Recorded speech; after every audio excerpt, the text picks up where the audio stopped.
ಆ 1ನೇ ತರಗತಿಯ ಪುಟ್ಟ ಬಾಲಕಿಯನ್ನು ಪುಸಲಾಯಿಸಿ ಶ್ರೀ ಕಾಡು ಸಿದ್ದೇಶ್ವರ ದೇವಾಲಯದ ಬಳಿ ತೆಗೆದುಕೊಂಡು ಹೋಗಿ. ನಮಸ್ಕಾರ ಕನ್ನಡಿಗರೇ, ಈಗಾಗಲೇ ಕರ್ನಾಟಕದ ಉತ್ತರ ಕನ್ನಡ ಜಿಲ್ಲೆಯ ಯಲ್ಲಾಪುರ ತಾಲೂಕಿನ ಕಿರುವತ್ತಿ ಒಂದು ದೊಡ್ಡ ಗ್ರಾಮದಲ್ಲಿ ಮುಂದೆ ಇರುವಂಥ ಮದ್ನೂರು ಒಂದು ಚಿಕ್ಕ ಹಳ್ಳಿಯಲ್ಲಿ ಒಂದು ಅತ್ಯಾಚಾರ ನಡೀತದೆ. ಪುಟ್ಟ ಬಾಲಕಿಯ ಮೇಲೆ ಒಬ್ಬ ಅತ್ಯಾಚಾರಿ ಅಪ್ರಾಪ್ತನಲ್ಲ, ಹರಿಯಾಣದ ಭಾಗವತಿಯ ಅಸ್ಲಂ ಆದಮ್ ಸಾಬ್ ಸುತಾರ್ ಎಂಬ ಒಂದು 1ನೇ ತರಗತಿ ಹುಡುಗಿಯ ಮೇಲೆ ಅವಳನ್ನು ಪುಸಲಾಯಿಸಿ ಏನೋ ಕೊಡ್ತೇನೆ ಅಂತ ಹೇಳಿ ಅತ್ಯಾಚಾರವನ್ನು ಎಸಗಿದ್ದಾನೆ. ಶ್ರೀ ಕಾಡು ಸಿದ್ದೇಶ್ವರ ದೇವಾಲಯದ ಬಳಿ ತೆಗೆದುಕೊಂಡು ಹೋಗಿ ಅವಳನ್ನು ಎಲ್ಲ ಬಟ್ಟೆ ಬಿಚ್ಚಿ ಅರಳಲು ಪ್ರಾರಂಭಿಸಿದಾಗ ಅವಳಿಗೆ ಹೊಡೆದು ಕೂಡ ಇವನು ಲೈಂಗಿಕ ದೌರ್ಜನ್ಯವನ್ನು ನಡೆಸಿದ್ದಾನೆ.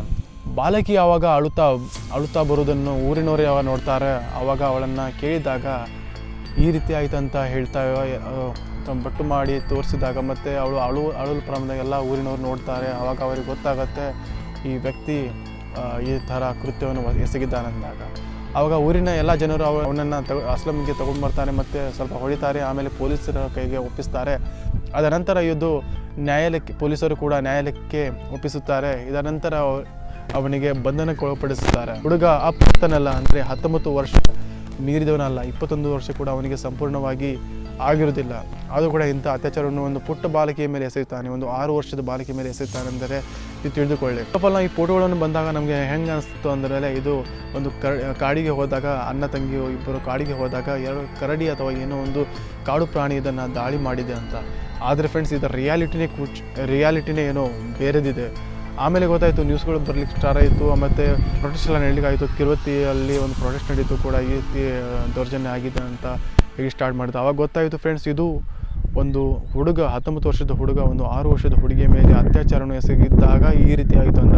ಅವಳ ಬೆನ್ನ ಹಿಂದೆ ನೋಡ್ಬೋದು ಫ್ರೆಂಡ್ಸ್ ನೀವು, ಯಾವ ರೀತಿಯ ಮಾರ್ಕ್ಗಳಿದ್ದಾವೆ ಅಂದಮೇಲೆ ಅದು ಹೆಂಗೆ ಉಗುರಿಂದ ಮಾಡಿರ್ಬೋದು ಅಥವಾ ಯಾವ ಇದರಿಂದ ಹಿಂಸೆ ಕೊಟ್ಟು ಈ ರೀತಿ ಮಾಡಿದಾನಂತ ನೀವು ಊಹಿಸಬಹುದು. ಸೂಚನೆ ನಾನು ಕೊಡ್ತೇನೆ, ಏನಂದರೆ ಫ್ರೆಂಡ್ಸ್, ನೀವು ಒಂದು 19 ವರ್ಷ 18 ವರ್ಷ 14 ವರ್ಷ 12 ವರ್ಷ ಹುಡುಗರ ಕೈಯಲ್ಲಿ ಮೊಬೈಲ್ ಕೊಡ್ತೀರಿ, ಅವರು ಇನ್ಸ್ಟಾಗ್ರಾಮೆಲ್ಲ ಸ್ಕ್ರೋಲ್ ಮಾಡ್ತಾ ಹೋಗ್ತಾರೆ.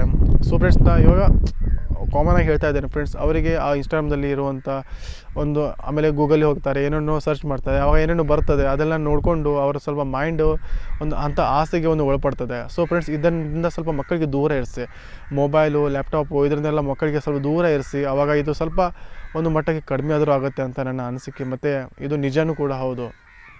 ಮಕ್ಕಳ ಮೇಲೆ ಭಾಳಷ್ಟು ಗಮನವನ್ನು ವಹಿಸಿ, ಮಕ್ಕಳು ಎಲ್ಲಿ ಹೋಗ್ತಾ ಇದ್ದಾರೆ, ಶಾಲೆಗೆ ಹೋಗ್ತಾ ಇದ್ದಾರೆ ಅಥವಾ ಕಾಲೇಜಿಗೆ ಹೋಗ್ತಾ ಇದ್ದಾರೆ ಅಥವಾ ಫ್ರೆಂಡ್ಸ್ ಜೊತೆ ಸೇರ್ತಾ ಇದ್ದಾರೆ, ಜಾಸ್ತಿ ಫ್ರೆಂಡ್ಸ್ ಜೊತೆ ಸೇರೋದನ್ನು ಅವಾಯ್ಡ್ ಮಾಡಿಸ್ರಿ. ಯಾಕಂದರೆ ಫ್ರೆಂಡ್ಸು ಎಷ್ಟಕ್ಕಂದ್ರೂ ಅಷ್ಟೇ ಫ್ರೆಂಡ್ಸ್. ಇವಾಗ ನಾನು ಹೇಳ್ತೇನೆ, ಓನ್ಲಿ ಕುಡಿಯೋದು, ಮಜಾ ಹೊಡೆಯೋದು ಮತ್ತು ಬರೋದು, ಅವಳು ಚಿಡಾಯಿಸೋದು ಇಷ್ಟೇ ಮಾಡ್ತಾರೆ ಹೊರತು ಮತ್ತೇನು ಕೂಡ ಮಾಡೋದಿಲ್ಲ. ಓದೋದು ಅಂತ 1-2 ಜನ ಇರ್ತಾರೆ ಅಷ್ಟೇ ಕ್ಲಾಸಲ್ಲಿ.